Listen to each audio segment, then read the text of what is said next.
Ordinanza invece di chiusura al traffico pesante. Siamo in comune di Fiume Veneto.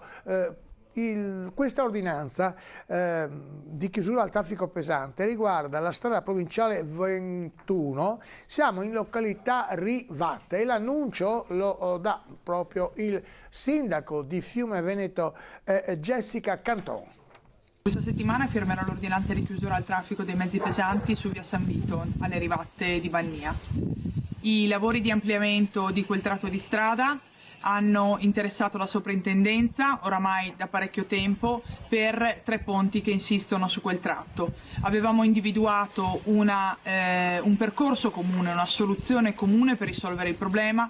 Evidentemente dalle comunicazioni che ci arrivano da Friuli Venezia Giulia Strade questa settimana, questa soluzione per la soprintendenza non è più percorribile e quindi, non essendo certi i tempi in cui i lavori potranno essere eseguiti e finalmente quella strada potrà essere messa in sicurezza, è necessario intervenire prima e intervenire con un'ordinanza che firmerò appunto nei prossimi giorni. Ci spiace che contestualmente su questo argomento molto delicato, perché quella strada purtroppo ha visto oramai negli anni decine di vittime, ci spiace, ripeto, che su questo argomento sia stata fatta molta inutile strumentalizzazione.